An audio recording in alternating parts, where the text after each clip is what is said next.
Hello，各位亲爱的观众朋友，大家好啊！欢迎大家收看蔡小强新的一期的《DOTA 2新手学视频。咱们今天来讲一个可以说比较复杂的英雄啊，很复杂的英雄啊，土猫啊。但是呢，它确实这个版本可以说是T0级别的节奏型中单了，因为在如今的版本，就是真正意义上的节奏型中单其实不多了，哎，真的不多了。然后，并且像土猫这种自身又肉，对吧？又能扛，然后前中期能带节奏，中后期团战的实力还不俗的这种英雄，真的很少了。所以说，土猫是绝对值得中单玩家一练的这么一个英雄啊。虽然它很复杂，但是大家不要怕，它的复杂仅仅来源于你对这个英雄的操作不了解。你们看完我这期视频，听我详细的讲完这个英雄的操作心法之后，哎，一定这个英雄会有一个大的提升的啊。好，首先咱们先来说这个一个非常重要的设置啊，就是在这个选项里面，有一个这个智能双击施法，这个一定要点亮啊，就是点亮之后呢，摁住 Alt 键加一个技能的这个快捷键，就相当于对自身施法，哎，就是 Alt 键加技能键是可以对自身施法的，这个是非常重要的一个东西。有了这个之后呢，土猫的操作就可以变得行云流水了。好了，然后咱们接下来对线其实没什么讲的，就是互相拼正反补打蓝猫，对吧？就这么地了啊。然后咱们主要还是讲一下它的这些技能命时，还有一些技能理解。首先命时就选这个就行了，就是共振。就选这个东西，就是那个磁化一个残言会让大地之灵获得攻击力加成，持续8秒，不会叠加，就说这个就行了。因为另外两个命时实在是有够垃圾的啊，就是不用看的那种，所以说这个就点这个就可以。好，然后呢，这个先天技能其实就是这个被动啊，残言嘛，就是它的招牌技能，就是它可以往地上放出一块石头，所有的技能基本上都跟这个石头是挂钩的，也就是说有石头跟没有石头的时候会产生一些不同的效果啊，这个大家应该或多或少都了解一下，就放石头。好，先说一技能，一技能就俗称踢，哎，咱们说这个是踢滚拉大，哎，咱们就这么方便的叫就行了。踢这个技能，它的效果是减速和伤害。哎，就是你可以把一个普通单位，不管是小兵也好，石头也好，那个敌方英雄也好，哎，都可以踢他。然后呢，踢他的时候会对他那个就是他这个踢过去的这个单位，会对路径上的敌人造成减速和伤害啊。这个一般来说都是踢这个石头，然后伤害120、180、240、300，然后减速是50%，持续时间1级1.25秒，满级4秒。一般来说都是主加这个技能的，因为这个技能成长性很好。看刚才他就展示出来了一个滚加踢，就是滚到敌人身上，再把敌人踢回来的这么一个操作。然后这个踢都是主加的，因为它这个第一伤害是所有技能里面最高的，第二减速非常的长4秒啊，第三的话飞行距离也会随着等级的提升而提升，而且 CD 减的特别多，一级是22秒 CD， 满级是10秒 CD，这个技能成长非常非常的优秀，所以说一般来说都是主加啊，就是减速的一个踢。好看二技能滚啊，就是这么一个技能，向前翻滚一段距离，然后蓝猫打土猫本来就有优势，被拼的比较凶，被单杀了无所谓啊，咱们主要还是讲技能。就这个技能就是说，如果你不用岩石滚，就是单纯干滚的话，它的移动速度有1000，而且滚动距离比较近。如果你是在滚动的过程中滚到了岩石，它会那个摧毁岩石，注意啊，它会摧毁岩石，然后呢会把你的这个滚动速度变得很快，然后并且撞到敌人的时候会有一个额外眩晕时间，所以说这个滚一般来说都是搭配岩石滚的，你像这个滚就是没有做搭配岩石滚，是一个干滚的，所以说它滚的距离比较短，它只是为了补那个远程兵而已。然后这个踢和这个拉是不会摧毁岩石的，只有这个滚会摧毁岩石。好，说到这儿了，咱们就来说先说这两个技能的小细节啊，慢慢讲啊。然后第一，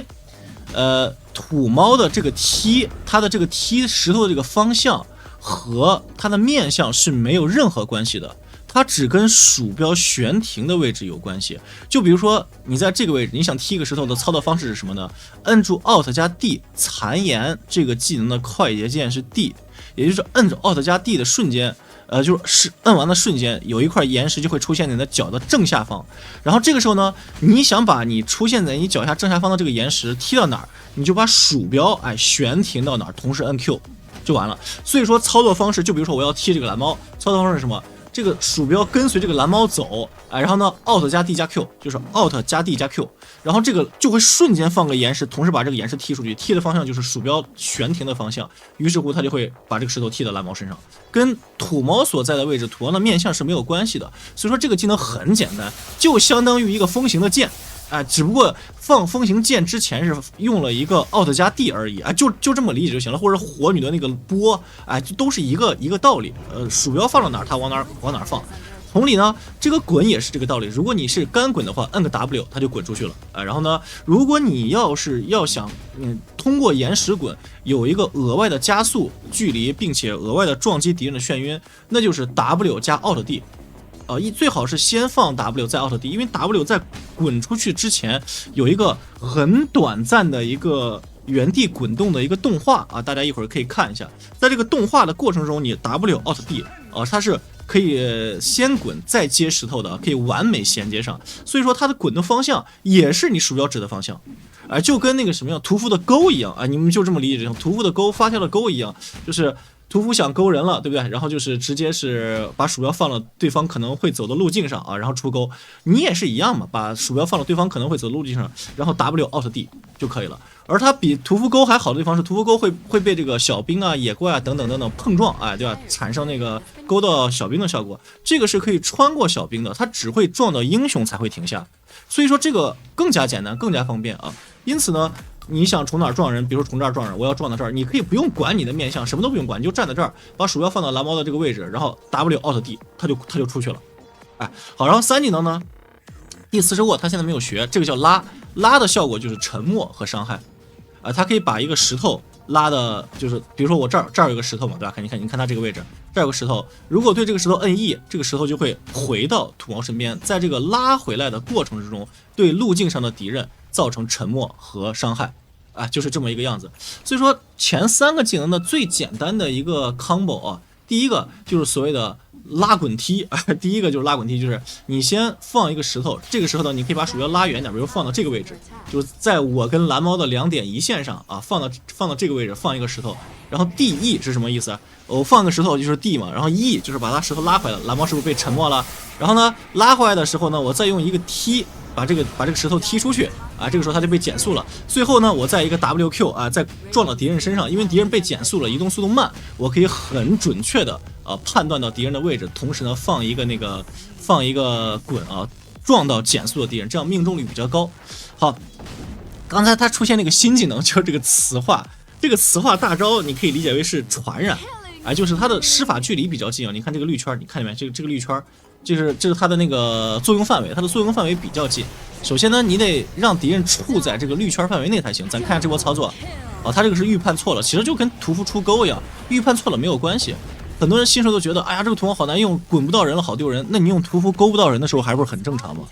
土猫也是一个道理，它总是要有一定预判的。然后它的优势是在哪儿？超远的这个行进距离1600码，尤其是在夜晚或者是在白天一些视野的那个夹角处，它是可以在敌人视野盲区预判敌人的走位，直接撞到敌人的。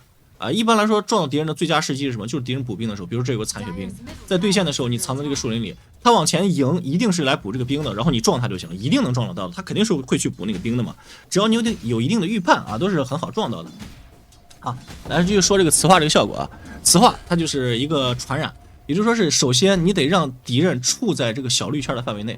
然后这个磁化才能生效第一次，所以说一般来说磁化先手都是通过这个巨石翻滚接的，用巨石翻滚这个技能接残岩，瞬间撞到敌人身边跟敌人接近，对不对？敌人被你撞到了，晕到了，然后这个时候呢，直接开大招磁化，这个时候敌人身上就会出现那个唰嘟嘟嘟唰嘟嘟，这个效果就是他被你磁化到了，然后在这个过程之中呢。看下这波，他土猫应该是可以把蓝猫踢走，然后自己滚走的。这个，所以说打土猫有一个细节打土猫有一个细节就是，如果你要杀他的话，最好走到他身前，卡住他的撤退位，不然的话，他的机动性很灵活，一定是能用这个巨石翻滚翻走的看他这波的处理，想抢这个加速图没有抢到，行吧，这波有点小危险猛犸来6级猛犸，直接一脚踩大，土猫再一脚石头踢出去，打一个伤害，然后自己吃个魔棒，吃个平，等技能 CD。好，你看他这个时候他在一直放石头，这个目的是什么呢？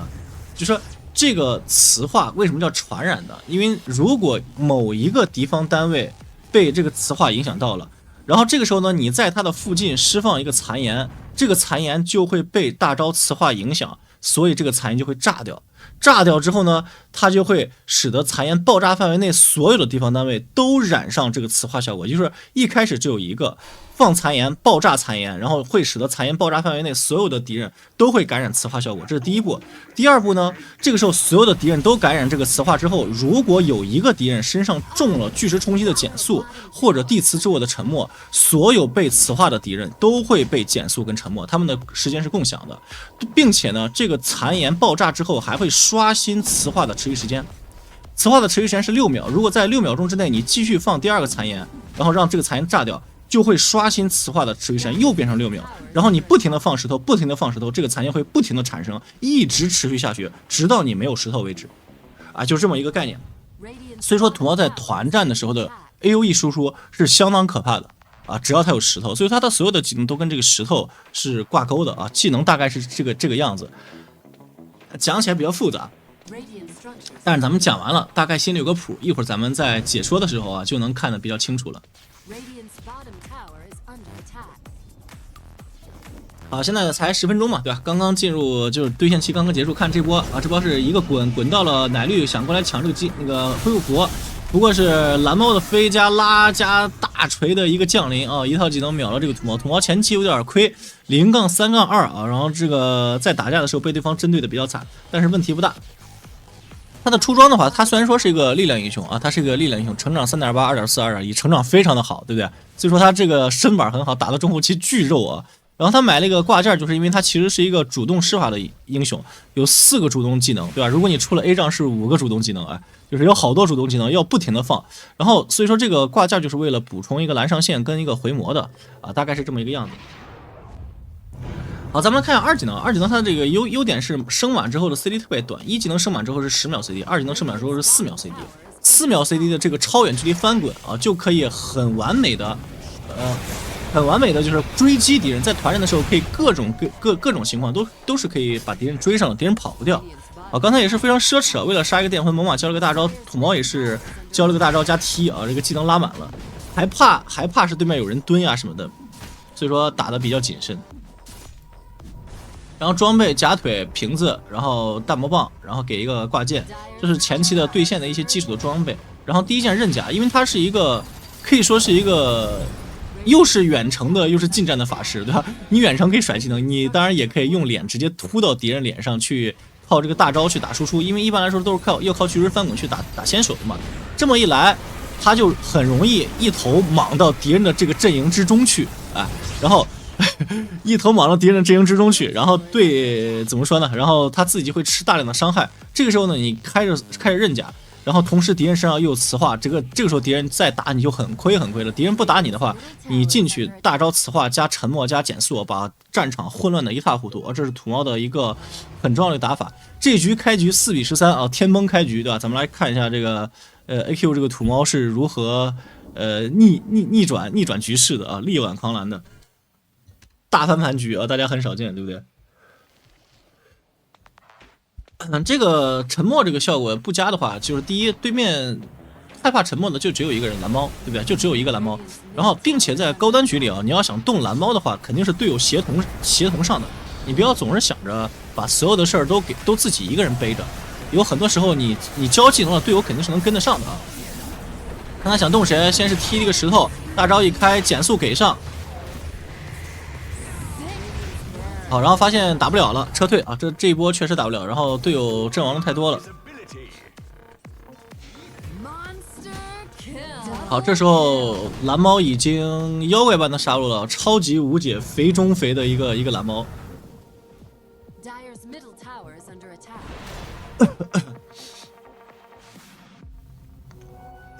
好，他现在得想办法去把那个刃甲补出来，因为第二个效果原因就是他这个敏捷 2.4 的一个力量英雄，他的基础敏捷就比较低，然后或者说他的基础护甲就比较低，然后所以说他得撑一些护甲装备来让他能够顶在里面，不吃太多的伤害啊。这都是基础的肉装。好，刃甲出完了以后出西瓦，反正简单来说就是肉核近战法师，哎。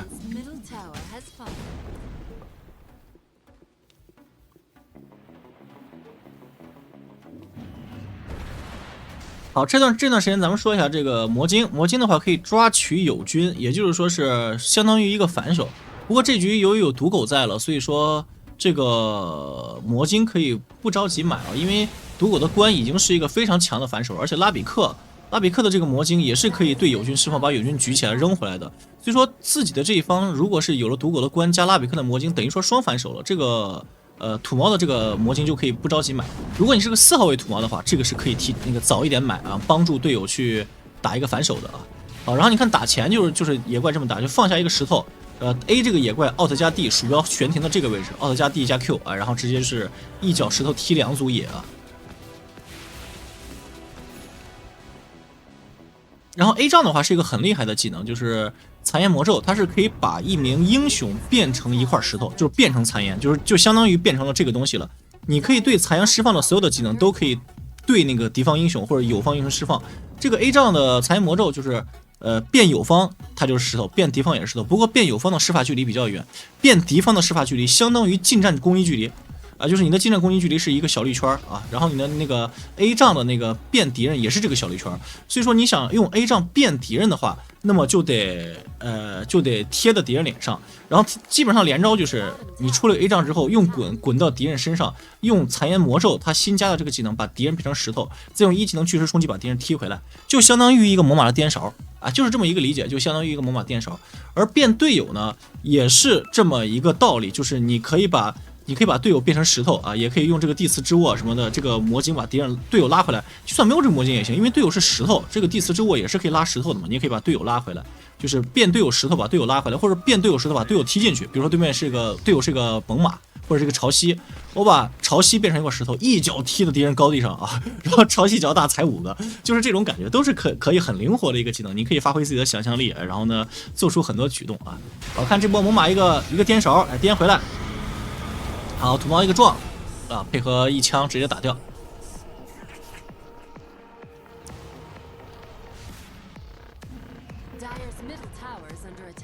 这局的这个反手颠勺都是很多的，所以说他们的团战其实容错率还是蛮高的啊，团战的能力也是很强的。对方的阵容其实略显笨重，对吧？首先他们缺乏开团的人，开团的人只能靠蓝猫开，这是一个硬伤，只能靠蓝猫开。然后其次呢，怎么说呢？其次他们的这个阵容比较笨重，就是除了蓝猫之外，奶绿、蓝胖、大锤、电魂都是没有位移技能的人，都是只能靠脚走。所以说，在拉扯方面的话，如果做得好，中后期拉扯开了，对方没有办法处理好这个天辉的拉扯，天辉方是比较容易翻的。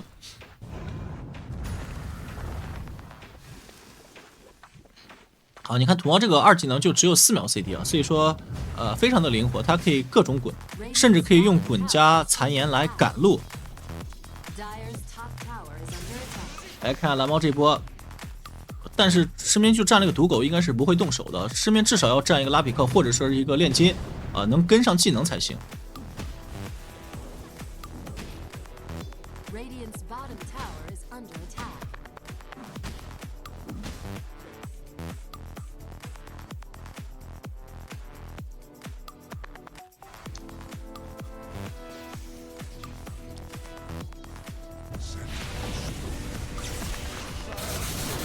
好，看看这波他们想动土猫，但是拉比克也在旁边，先动拉比克，大锤落地，直接被秒。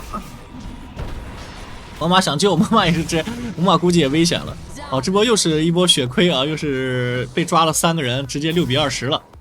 然后电魂在带下路线，看下装备啊，大哥炼金的装备跳刀辉耀走对剑，然后猛犸的话是跳刀，对面的蓝猫的话是出了个勇士法医加巫师阵，这个就是为了减少自己的魔法伤害嘛，因为在天辉方前期基本上除了炼金之外，所有的人都是魔法伤害啊，他补个勇士法医保证自己的一个安全。然后电魂的话是 BKB 啊，可能也是想走对剑吧。这么一来的话，对面的经济领先46比20啊，局面是非常不容乐观的。来看一下后面怎么打。然后如果是收一些安全线的话，你可以这么收，就说这个滚它是有一个90的基础伤害，这是300，或者这个拉是有个275的伤害，你就会先放石头把石头拉回来再踢出去。来看这边一个撞到开大招，电魂是直接把 BKB 开起来了，这边开始认甲，大锤进场，自己先滚出去，但是身上挂了一个这个引燃啊，还是很疼的。又是一波吃亏的团战啊！对面又是打了一波0换2，然后现在6比22了啊，领先落后6000了，18分钟，这个亏的越来越大了。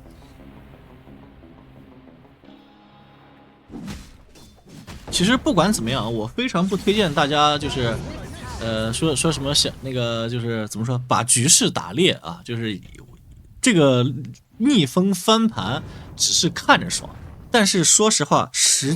战中又有多少局能逆风翻盘的？基本上前期打的大裂的情况下，大部分都是25分钟被对方碾压了，对不对？就尽量的还是在对线的时候呢，就是酱油处理好对线，然后中期做好视野，然后稳定的进入中期啊，千万不要想着逆风翻盘，或者想着我们跟对方打后期，这种思维太多了，就是我要跟对方打后期什么这种思维一多，然后才会使得低端局的局势特别的拖沓，时间都特别的长啊。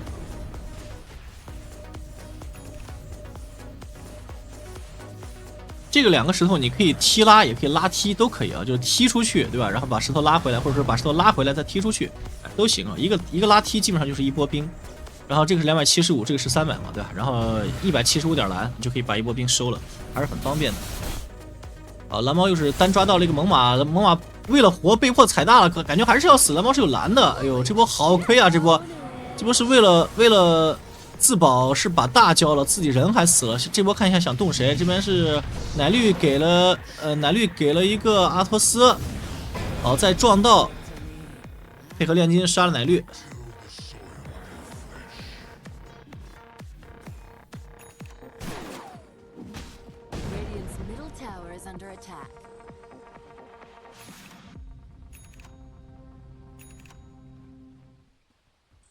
分身灭杀啊，分身灭杀算是一个小七瓦吧，能增加一下伤害啊。然后天赋的话，一般来说就是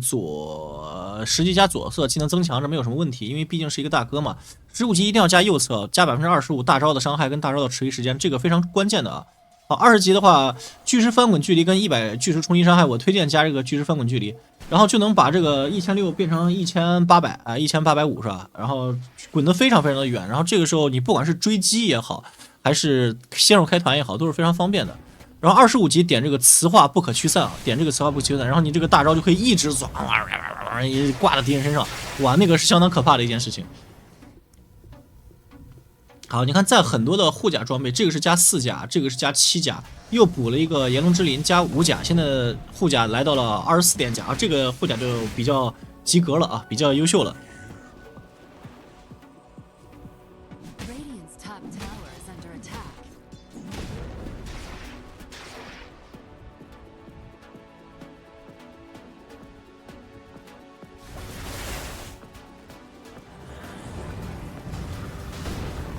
好，土猫进场一个滚踢啊，然后清一下线，给对方一个压力，因为这时候对方的人都不露头，自己的队友也不愿意露啊。那个，因为你像让猛犸露是不可能的，猛犸是要打先手或者打反手的。而炼金呢，作为一个大哥，你被先手动了，其实不太好啊。你要最好让炼金2手切入，那怎么办？那就土猫来吧啊，土猫来，毕竟这个土猫是一个节奏功能型中单啊，它是专门带节奏的啊。而且自身很肉，它其实。被动了的话，有猛犸救啊，就算死了也问题不大，是吧？烂命一条。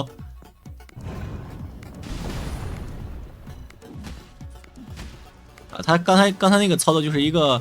滚加一个岩石加一个踢啊。蓝猫已经超神了，又杀了一个毒狗。看下炼金装备啊，现在那个。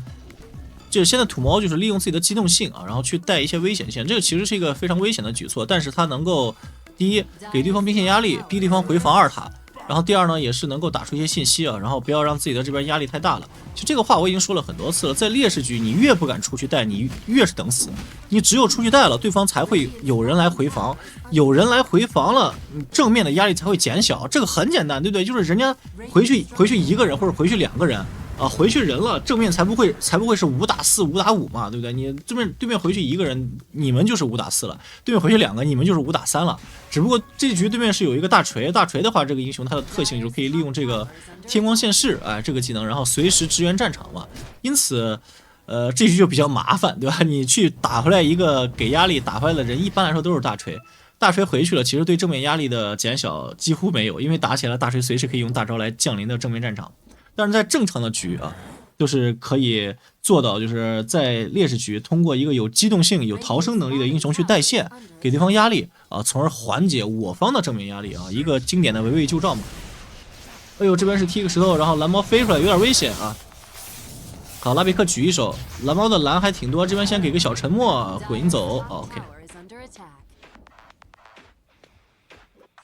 他现在就是想把这个强袭那个西瓦打出来。炼金的话是跳刀紫苑了 ，OK， 这波不错，那个炼金是有紫苑了。看蓝猫，蓝猫现在是身上是啊 BKB 好了，哇，好针对啊！他应该是也是看见炼金的这个紫苑了，第一时间就把自己的存钱买出了 BKB 啊，这个也是，其实我在直播的时候，我想起来，我一说到这个问题，我想起来我在直播的时候，经常有一些萌新啊问我，你咋老攒那么多钱不花呢？因为你不太确定对方的英雄在下一件会买什么装备，而你要是提前的按照一些怎么说公式化的出装，提前把装备买了，就比如说这局炼金，他在有了跳刀、对剑、辉耀之后，对吧？本来来说他应该出啥？出个强袭，哎，对不对？是或者说出个 BKB 之类的道具，结果呢，炼金反手扒掏了个紫苑。蓝猫，你要是说是我要有个慧光，有个巫师之刃，我要把慧光合成对剑，然后巫师之刃合成圣斧，对吧？哎，你啪，你把圣斧买出来了，我跟你说，这局就可能直接就翻了，是不是这个道理？比如说你有存款，你那个存款你买小件其实意义不大，哎，你买个什么装备的小件那个对于正面来说不是质变，但是呢，如果你买错装备了，那就彻底毁了啊！因此，留点钱，看见对方的关键装备之后，再决定我是否要改变装备路线，这是一个很好的习惯。好，一个滚，精准的滚到了蓝猫，但是蓝猫是有大招直接滚走了，给一个减速，大招一开。啊，预判错位置了，但是问题不大，反正他就说他的追击能力是很强的，他的容错很高，他不像屠夫这种英雄，屠夫的容错很低的，因为屠夫出钩了以后和10几秒 CD， 他这个滚完了就4秒 CD， 你随便打。好，身上还有14个毛棒，双方互相一波拉扯，等对方的 BKB 结束了，看是否要进场反打。好，进场赚到了3个人，我操，加上一脚踢，加上炼金的摇乐，这波爆炸了，继续撞。啊，没关系，开着刃甲，电会儿知道自己死定了啊，因为电会儿跑不了。OK， 这波配合炼金是打了一波非常漂亮的拉扯团战，这就是咱们一开始说的，对方的机动性除了蓝猫一个人，剩下的人的机动性都比较差，就比较笨重。然后对方开了 BKB 冲正面确实猛，那怎么办？我不跟对方打嘛？你看这个土猫第一时间他是什么？就是用这个滚到了战场边缘的位置，对不对？再看。然后猛犸拱走、毒狗灌人、炼金跳走啊，什么就是各种各样的技能来来回回的去拉扯，把对方的 BKB 拉扯完了之后再2次返场，这就是土猫这个英雄的优势。他无论是打先手也好，还是团战拉扯也好，还是就是后续的持续输出也好，都是非常优秀的。而且他的身板好，你看他17级了，都出的是这种护甲装备，对吧？然后呢，已经2400的血了，这个血量会随着等级的提升越来越高的。啊，下件 BKB 有了 BKB 之后，在团战里面就可以肆无忌惮了，横冲直撞。你机动性不好，那我就黏着你打，对吧？而且对面进场是一定要开 BKB 的，你们要这么想，就对面进场一定是要开 BKB 的。他进场开了 BKB， 那我就开着 BKB 走，对不对？等他 BKB 结束了，或者我开着 BKB 跟你打一会儿，然后反正我不会被你留，不会被你秒就行了啊。这个 BKB 的重要处就在这儿啊，我不会被你留着秒掉。然后等你 BKB 结束了，我随时可以返场，但是你跑不掉，是吧？这是最大的区别。我可以追你，但是你跑不掉。啊，滚踢，然后或者是什么一个拉踢啊，拉踢的伤害比较高。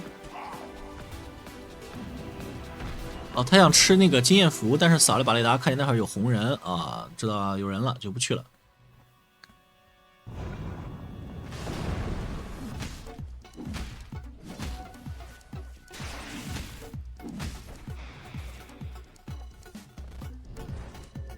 啊，上面有一堆敌人都在，然后他刚才是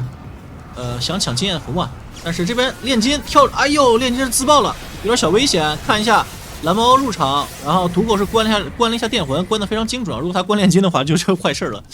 不过炼金把 BKB 开了有点亏啊，而且大招也开了，对方这段时间肯定是不来打了，肯定是想等这个炼金 BKB 结束，并且把炼金大招消耗掉了再反打，这段时间是非常危险的，肯定是要撤退的。那对方有可能去打盾啊，有可能去打盾，因为对方正好是现在在夜晚，又在对方的这个盾门口，且对方并没有开什么关键技能，这波可能要丢盾了。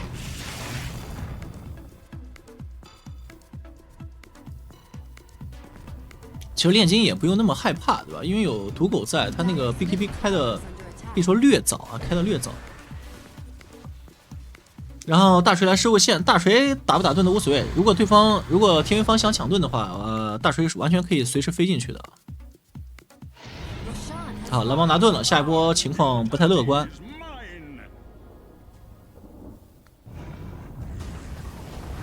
现在比分11比27啊，看这个比分差还是非常大。哎，对方是通过传送门传下来，被猛犸一脚大踩2个，大锤落地，蓝猫交盾。但是这个时候电魂开着 BKB 吸配合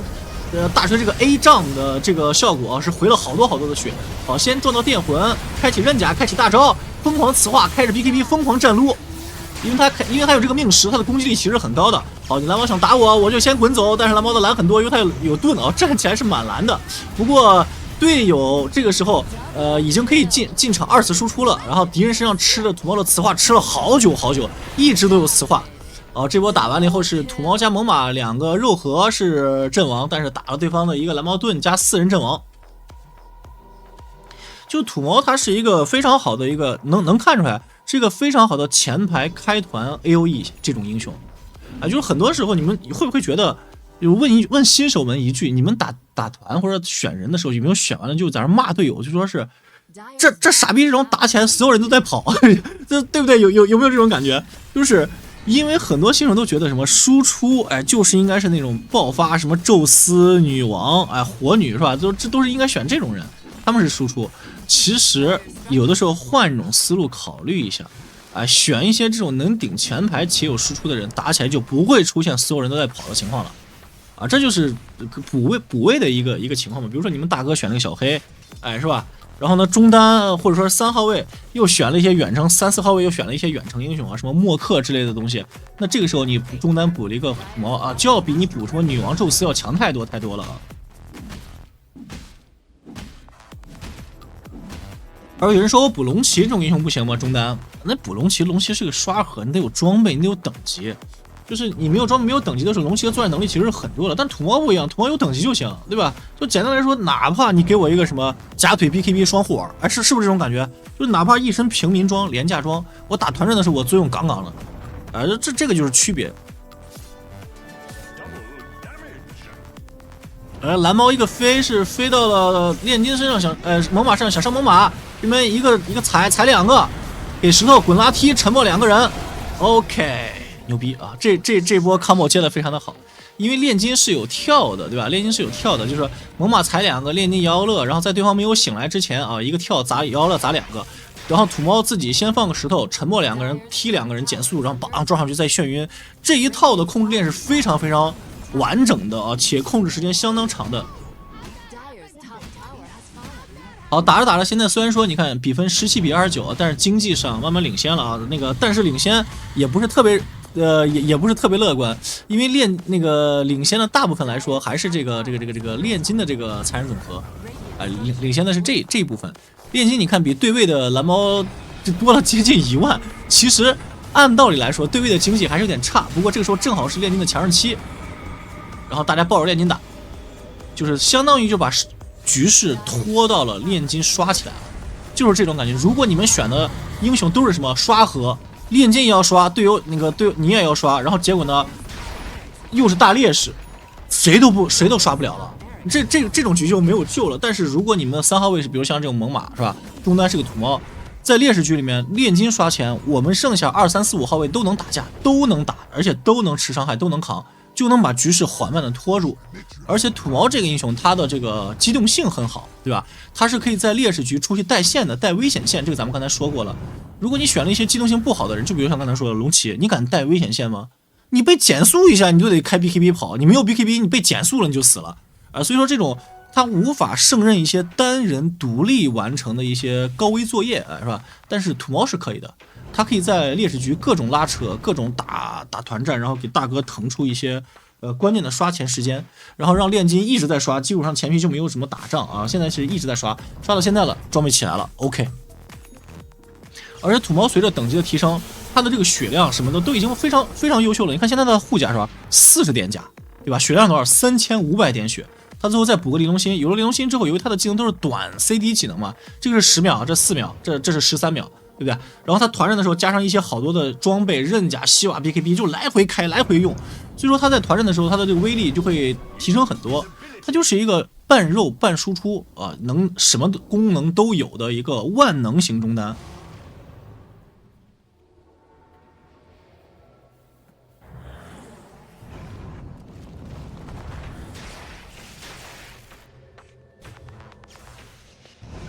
哎，看着对方电魂过来了，然后但是蓝猫先手动了一个谁？蓝猫先手动了一个拉比克，拉比克被秒了，然后毒果关了一下自己。这个时候蓝猫的 BKB 可能马上结束了，然后 BKB 结束，土猫精准的一个滚到了蓝猫，再给个沉默，再让磁化，所有的人都被减速，沉默加磁化。但是呢，队友好像是说不打了啊，因为这个毒狗倒了，且炼金的 BKB 和大招应该马上结束了，所以说炼金应该是说撤了，那就撤了。炼金 BKB 刚才是开过了嘛？开过炼金 BKB 结束了，他怕可能在没有 BKB 的情况下被对方一套打到脸上，其实还是挺危险的。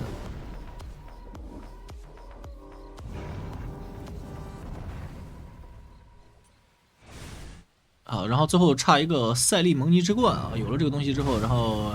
玲珑心就好了。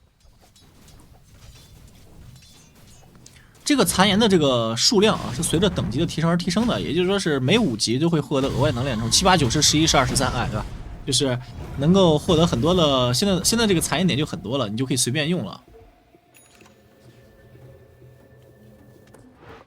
一般团战什么踢一脚滚过去拉一下放个大招残颜爆上2、3下，基本上就是5个石头左右啊，就是一场团战基本上就浪费5个石头，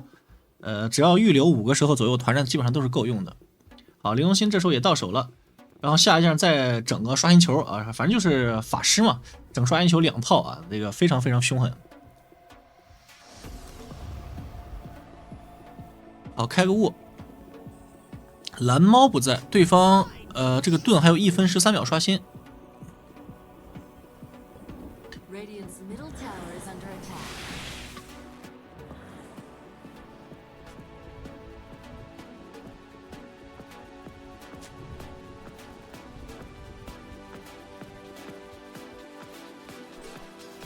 这个眼好像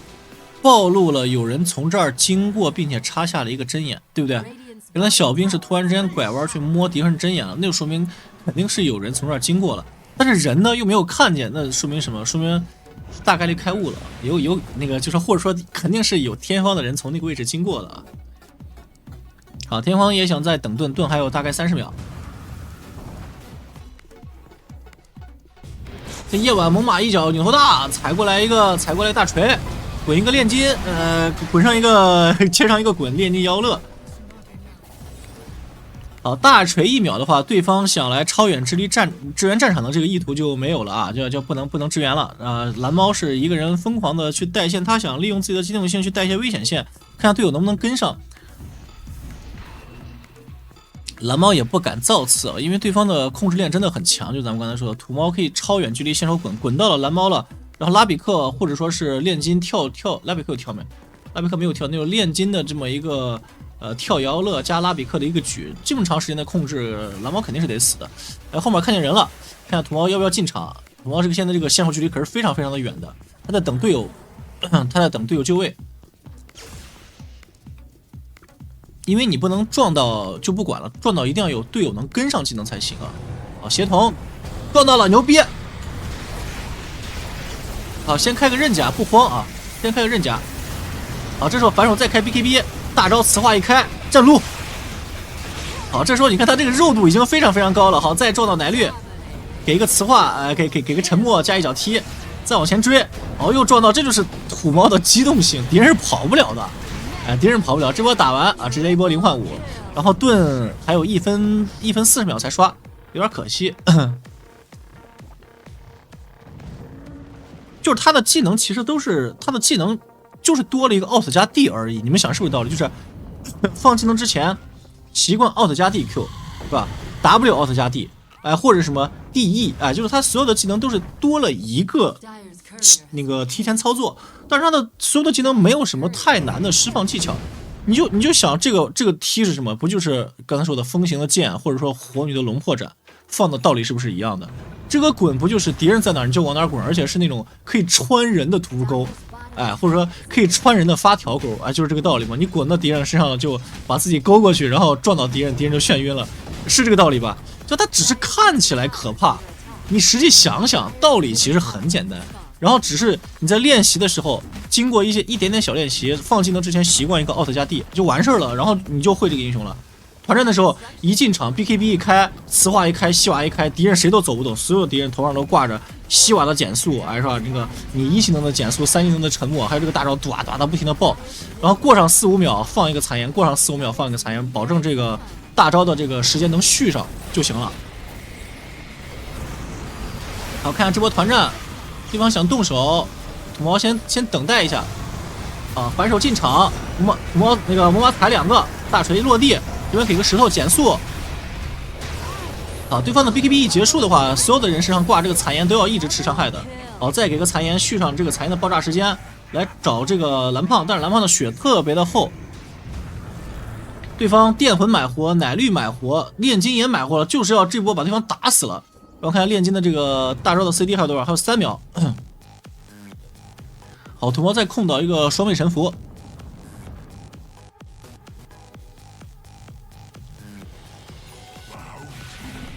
看猛犸大招啊，猛犸大招的话还有80秒，对方买不活，而且对方现在好像没有特别好的办法来应对猛犸的这个先手开团，就是猛犸哪怕单踩一个，对方也会减员。那这波对方就已经逼到悬崖边上了。首先这边是要来打盾了。炼金买活，这个盾就是给对方一个信息，我这个盾我们要了，但对方呢也买活，也不想放这个盾啊，但是发现不行，还是放。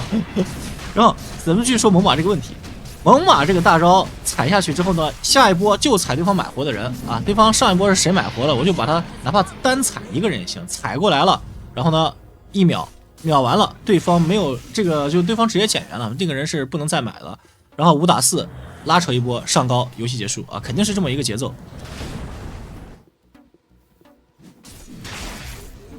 好，猛犸大还有30秒。既然到现在了，那大家肯定是要等一下，稍微等一下猛犸的大招。炼金的装备也齐了，炼金现在也是更了这个强袭，对吧？然后土猫的话，刷新球也好了，下一波团战，两套技能，哎，2套技能。啊，猛犸是那个飞的这个哨塔处，看猛犸大招，猛犸大招还有8秒钟 ，OK。然后土猫就看就行了，然后炼金拆，土猫看，猛犸找机会单大一个买活的人，游戏结束。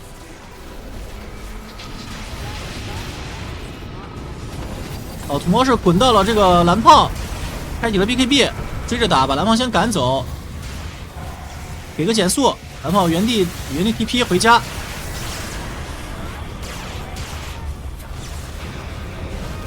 好，落地，猛犸呢？猛犸 OK， 猛犸来了，一脚踩2个，好的。然后炼金还活着，炼金输出，土猫的血量还非常的满，还有刷新球没有用的。这边看见一个蓝猫，蓝猫不敢动，蓝猫进场的话就很害怕，因为他的 BKB 如果没有了，吃土猫一个沉默，他就要死了。好，猫又是一脚踩，好，这边是刷新球，土猫也是刷新球一摁，然后给一个沉默，游戏结束了啊。